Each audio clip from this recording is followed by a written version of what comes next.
Who are you trading in with all this chaos? Hey guys, and welcome back to another video. Yes, this is going to be filmed on the Monday, so it could be almost out of date to a certain degree by the time that this goes live on a Tuesday, but with sort of some news filtering out, I would say, about the McRae injury and it potentially being a little bit worse than first expected. Alongside the Jason Horne-Francis injury, this could be a week of chaos and a differential week in terms of trades, because a lot of people will probably decide to trade them out, which I can see the relevance behind that. But it could slow down team development, and teams, if they come back quickly, could actually help out teams to really fast track there in terms of primos, getting their team fully unrookied, I guess, in a way. And it could help teams get back into the pack, I guess, if those two come back quickly. But anyway, before we jump into this video, remember to like and subscribe, turn the notification bell on so you know when I upload. If you're listening on Spotify, give me a follow and a rating over there, and let's jump into this video. So the obvious rookie is Cooper Simpson. He is about the only rookie that we have that is worthwhile enough. He went up 53k on the week, and he is going to go up another 55k again, you would expect. If he scores another 60, that's probably going to go and make him rise about 56 to 60k, I would say. Yeah, it's about 60k that he'd rise. So I could really see him going, and these are projecting 41s, and he still goes up 70k in the next 2 weeks, and I'm projecting another 20 on that. So you can basically project another 30k, 40k in the next 2 weeks, which would put him at 400k at the buy. Yes, he does have that round 13 buy. A little bit annoying compared to most, as I think that round 13 buy, my team doesn't have the trades currently set. But if we go to the round 13s and just sort of highlight them, you've got McRae, Simpson, Caleb Sarong. Boxall looks set to potentially get a recall, and then Jack Sinclair. So you've got 1, 2, 3, 4, and 5, which actually isn't too bad, to be honest with you. And we're not going to be trading in, I don't think, a rookie this week on that buy, or it would be unlikely.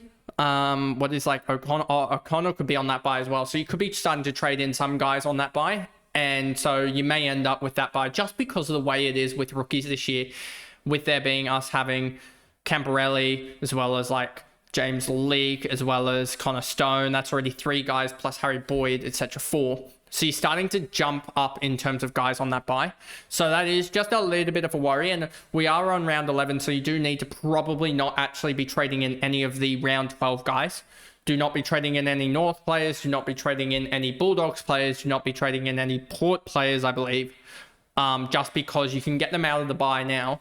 Out of the buy in a couple of weeks' time in round 13. And they'll be easy to grab then. So yeah, Cooper Simpson. That is a little bit of concern with the buy, but I think it should be fine in terms of the other primos we have covering him, given that, yeah, round 13, 14 aren't too bad for the teams. I'm pretty sure also round 13 is the only buy that has 2 teams on it in just Fremantle and also St Kilda, if I remember correctly. So yeah, that I believe I'm right in saying that. Round 13 is only those 2 sides. If we just look at it, yeah, it looks like it. So that shouldn't be too bad in general. You could almost load up on that buy and take the 1 week hit in a little bit just to withhold in general. So the Cooper Simpson's the obvious rookie. The next obvious would be Liam O'Connell, who had 1 good game out of like 6. So there's the worry there, as well as the chance of him being sub. If he isn't sub, he's got 201 in 5 games, so he's averaging just a tick over 40. If we put him, I mean, yeah, you can see he's probably going to get his way up to about 360, 370k, but I don't know if he's going to make much past it, and is that enough cash generation for grabbing him up? I don't think so necessarily. Oscar McDonald didn't even play last week with Luke Jackson as the ruck and no Sean Darcy, so there's no go there. Lewis Hayes has done his ACL. Lucas Camporelli doesn't look like he's going to come back in. So there's that. I would also like to point out, in that it's not going to be relevant in this video per se, but Henry Huswaite actually did have a really good VFL game. I know I said it in the, I believe the Supercoach one, but I misspoke on that one, that he had a good game, that he didn't have a good game, sorry, because he did. I think he had 28, 9 tackles, 7 clearances, something like that, which is a pretty good game for a VFL. And there's also massive doubt across like half of the Hawthorn players. It was recorded just before that article went live from Josh Gablicek, I think it is his name. So there's that. But Lucas, I don't think had a good game. I can actually look at this in terms of the... We can just go here and we can sort of show his last couple of stats in terms of games. And I think his Lucas got held over. So he didn't actually play, which is actually a good thing, that he was so close to it being actually playing. So we look round 7 against Sandy. He had 19. Round 6 against Coburg. He had the likes of why isn't this clicking? There we go. He had 18 and then 14 against Geelong, 23 against North Melbourne, and 17 against Southport. So he's had an all right run in the VFL. It hasn't been perfect, but he's had an all right run after an all right run in the AFL to start, but would just like to see more from him. So that'll be a watch this week, but I just don't think he gets games, to be honest. But no, the likes of Carlton look absolutely shocked. They look so bad this year. So yeah, they might put games into their rookies soon. Archer Day Wicks, 256k, 48. He's probably going to have a breakout game sometime soon, but I just don't see him being relevant just yet. He's still got a 9 break even, so I think you can wait another week. Then we get to the injured brigade here. And then you have Kay McAuliffe, 86. He's looked all right since he's come back into the side for the likes of Richmond. But at 452k, I just don't know if he's the guy per se. And then Vizentini's probably the only other guy relevant left. He scored a 91 after a 58 against Adelaide. Interesting, he's got Freo this week. He could actually go large, but he's 500k. And then Sado Hooley kind of got stuffed over with the vest. Don't know why they put him in the vest, to be honest with you, is one of their better players. But it's Brad Scott, and Brad Scott doesn't do smart things. No wonder. And then, just quickly, probably Angus Sheldrick, 442k. Could be an interesting one if he can stay out of the vest. When he stays out of the vest, he scores pretty well. And you can see it here in, he was in one of the, I think this game he was subbed out on a 32. But you can see in pretty much all the other games, he's come on and done really, really well in limited time. So yes, he was off the last quarter for an extra rotation for Sydney. But that was because Warner and Heaney were dominating. You can look at the splits. You can look at the time on ground compared to the other two and their averages compared to also Sheldrick. It was James Jordan and Warner James Jordan and Heaney that had the extra rotation, which meant that he sat on the bench for an extra 5 minutes in the last quarter, which was like a sixth of the quarter compared to his average. So it wasn't even that bad. He just sort of got gassed out a little bit. There's still a little bit of toll concern, I feel like, but it's not too relevant. I think it was just more so the Stars have to play to win the game, and that's why he wasn't on there. But definitely a guy I've looked in trade plans if I was to trade Horne-Francis, but I'm hoping McRae gets through, but it doesn't look good. And you will know by now what it is with McRae. So I'm going to have to probably do different style of sort of trade in, trade outs, etc. based on that in this video. But let's go to the trade outs and let's see if people have responded to the McRae news. Doesn't look like people have responded too much to the McRae news. 464 people have traded him out. He is owned by approximately 61%. So we saw this with TDK that it flew. It flew once he was confirmed out, and he's already at 1.1k trade outs now. So will be interesting what happens with the likes of where is he? For a second here, for the likes of Jack McRae. What happens based on news? It's at 464. You might want to also check this now at 6 or 5 p.m. it will be 6 p.m. on the Tuesday to see what his number is once we probably have injury news and everything else come out for that. So he could be easily by Tuesday, depending on news, somewhere in, I think he could easily overtake Riley Bice in terms of number of outs just because of how owned he is. Like Riley Bice is 40% owned and still traded out by quite a lot. Horn Francis, obviously with the hammy, they are saying round 13, I believe. For Horn Francis, I can actually just check this in terms of this, and then just go here and go Horn Francis. Let's just see, what are they saying? There's a garden variety for Horn Francis. After scans, he should be, and some chance he only misses 1 week and is back round 13. So yeah, that could be an interesting one for Horn Francis. If he's back round 13, like if we just look at this, if he's back around 13, and I was almost doing the math with a mate of mine about this as well, and just thinking, that's a 1, 2, basically that'll be 1 week, that'll be 2, 3 weeks. I could see him being almost back for that. We'll see how the injury report comes out on the Tuesday about that. So he's one to also watch on the Tuesday, because if it is a hamstring, and it is a hamstring, if it is a low-grade hamstring, which it didn't look like it, but could be, he could be back, and then you're only really burning like 30, 40 points from trade for holding him, because you're just going to play like a Cooper Simpson or a Caden Cleary or someone like that over him, etc. So you're only maybe burning 30, 40 points. So that could be an interesting sort of watch there. So if he is only if he is going to be back round 13, which it is projected early that he is, then you're only burning like 30 points. So it isn't actually that bad. And round 13 as well, there's not many guys off anyway. So you're not even going to be burning that many if he's off anyway that week. So you could actually hold him. There's a world in which there is a mathematical backing to holding him.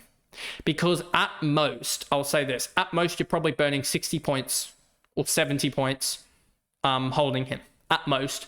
And at best, you're burning 30 points, at best. Because also you've got to think that, so in this round, right, and we'll do some maths here in a broken round, we need to look at our worst 18 scorers for this, right, to show this Horn Francis out. So we've got a 59 as the worst so far that I can see. So 59 and 11, but I don't really think that's... So you got a 59 and 11. You've also got a 64 that I can see, a 64 and a 73. And the 73, I don't think there's anyone worse than that. Doesn't look like it per se, and that's with an 11. If we go back around to this round where I actually scored worse, you'll see that it was a 59, a 57, and then a 38, 44, and then also a 66. So a 74 was also the cutoff last week. So if we're thinking round 13, here, you will see that I'll be able to get the guys on field here. Just looking at it here, I'll be able to probably easily get 22 guys on field, even if Horn Francis is out, or be close enough to that to be able to do it. So looking at that there, it actually isn't too bad in terms of availability. So I'll still have 22 guys off. Now, if we think the cutoff for that is, say, 22 guys, then we take away 1, 2, 3 primos, and then you replace them with rookie scores. So we actually need to go back and then look at that again. So 59 might be the cutoff score in general in round 13. So you might lose, say, 40 points to a Horn Francis going at 100 in round 13. But you also might only lose 40 or so points for him in round 12. Sorry, round 11. Is it round 11? Because he's off in the round 12. So you may only burn 80 points if he sits after his bye as well, which isn't too bad, I don't think. It's 80 points a maximum, 40 points worth of trade is a big question, I'd be saying. And so that's why I'd lean. I know he's averaging 82, but if you take out the 11 that he has, then he's at 809 through 9 games. That's an average of 90. So you're actually only burning potentially, that's even Horn Francis going 100, you're burning 80 points. Horn Francis going 90, you're actually only burning 60 points with the potential of burning 30. So that's the difference. And also you could just have freakish scores from, you're going to have an upgrade or two more in this. Like I potentially have a Riley Bice and I don't know exactly what it would be, but I think just a Riley Bice and like a Connor Stone potentially for me, up to a Primo and a rookie or something of that regard could be the way I go, or potentially just swapping a Connor Stone and a Riley Bice to 2 potential mid prices or something. That could be the way that I go to get more guys on field or more playable guys, I should say. And then that's the way that I run my team. Something like that could happen. So yeah, I'm just looking at all potential options. Like I might go, Gross should get full games, you would expect. But yeah, I might potentially go something like a, I don't know, Riley Bice to a Kitty Coleman and then something else, etc. I don't like the Kitty Coleman pick, I will say this, but that's something I could go down. But that's just talking about in general the Horn Francis injury and how it's not going to be as impactful as you think. 80 points, you're going to get that back because you're going to be also an upgrade ahead. An upgrade ahead for 4 weeks. You're going to get that back with Horn Francis if he has one good game. So, yeah. I also think it's just going to save you cash in the long run as well by doing that. But yeah, that is sort of what I'm considering, is just holding out on the likes of a Horn Francis trade and a potential McRae trade if he's only 1 to 2 weeks, just because if I can get them back and fit and firing those guys, then I'll have a full team by the time that they're back almost. So that's the reason why. Nick Martin, I understand this. I've looked at him. There's potential also that I could go potentially something like a McRae to a McRae and a Bice to a Kitty Coleman and also a Nick Martin. But I just feel like Kitty Coleman's going to be sub in one of these games. He looked all right, but he didn't look perfect in the time on ground that he had. He had 68%. He probably regulates, I think, at about 80%. So that's probably translating to about an 85 or something. Or sorry, a 90 or so, which isn't the best, not the worst. Nick Martin, I understand. Chad Warner, yep. Understand that as well. He's done pretty well. That's almost a straight swap from McRae. Sinclair had a really good game. Archie Wicks is just sort of a rookie that is probably going to play, but I don't know if he's going to put up good enough numbers, but he could also just fill in that midfield bench role that you need. Jordan Dawson, Matthew Kennedy, Bolton, Jackson. Bailey Dale had a really good game and is now 949k, so he's probably primed to just go Riley Bice up to him. So yeah, we'll see how this goes in general, but I don't really see many good trade-ins this week, actually, if you just look at it, because Isaac Rankin and Jordan Dawson have the Eagles. Okay, so you can jump on both of those two because they've got the Eagles. That should be good. They should score well. Then they have Sydney next week. Isaac Rankin's going to get the James Jordan tag. Then they have Brisbane, so Jared Berry. So it is a tough run, but also that round 15 bye could be lucrative. So I'd say Jordan Dawson might end up one of the top trade-ins this week outside of the value options. And then Richmond have Essendon. I don't really like the trade-in of Zach Merritt. I think you can get him cheaper. I don't like anyone else other than Nick Martin from the Essendon Footy Club. And then you've also got North Melbourne. If we just scroll down to North, because they're somewhere down here. Where are North Melbourne? North Melbourne don't have any trade-ins. A lot of people trading in Colby McKercher. I don't know what was his CBAs. It felt like he was around the ground, around the stoppage a little bit more, but it didn't feel like it was massive in terms of CBAs. But let me just double check that, as that could have been a role change. Colby McKercher had 7% CBAs, so that's not a role change or anything. He just got a bunch of tackles that I don't think are going to regulate in the long run. So I think that's people jumping on a score, to be honest with you. As, yeah, I don't think he's going to do too well in the long run. So I wouldn't be going there. And they have Collingwood. So Collingwood only have Nick Dacos that I'd really want out of them. I don't think there's anyone else. So there's not really anyone playing the drop, the really poor sides this week that I'd be looking at.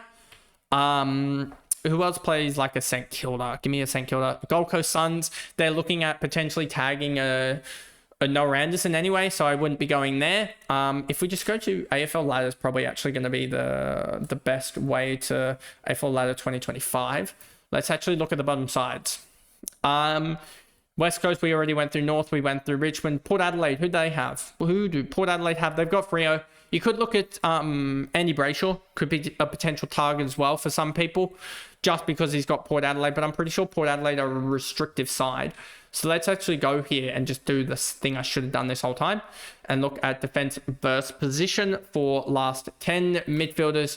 Essendon, Geelong, Melbourne. So Essendon have a Richmond. There's not really anyone I like from Richmond. Move on.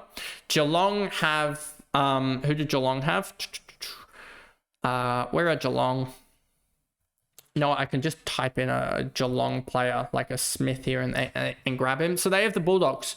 That could be your avenue to get an Ed Richards or something like that, who's averaged 100 for the year. I don't know what he put up in the last. He put up 103, not the greatest, not the worst. So you could look at that. That was also against a really good midfield. You could look at, could you spend the money up on a Bont? At this point, I don't know if you would. He did score a 101. He hasn't done anything flattering for fantasy, but I mean, he's also the 9th rank for the year. So you could look at that. And there's no one else you could. So there's that. Gold Coast, we already talked to. Gold Coast are playing. Who are they? Who are Gold Coast playing? I thought they were playing in these. Gold Coast are playing St Kilda. Could you look at a Jack Steele or something like that? That could be interesting. But yeah, there's not much outside of that. If we go to the rucks, you've got West Coast Eagles. Who do they play? Let's just go to Williams and then it should have us. They've got Adelaide. I wouldn't be touching Riley O'Brien. Richmond and Geelong, I think they both, Richmond have got Essendon, you wouldn't be touching Goldie. Geelong, if we go back to Smith, has got English, I wouldn't be touching him, to be honest with you, but that could be an interesting pod. And then we go to designated kickers, and Richmond are the obvious one, and that probably almost leads to a Nick Martin. Because, yeah, that could be that, as well as Melbourne have Sydney. Sydney could be like a Matty Roberts hold, potentially. And then also St Kilda have... St Kilda, who do they have? They've got Gold Coast, so that could lead to a Johnny Noble potentially being a decent enough target as well. But outside of that, I don't think there's anyone else to really talk about. I don't think you really talk about much about any other position other than inside mid, ruck, and designated kicker. I will be doing a live stream on a Wednesday night with the Supercoach trade targets for round 11. Probably be awfully similar with regards to the players, but in a Supercoach context. So I will see you guys on Wednesday for that one. Bye, guys.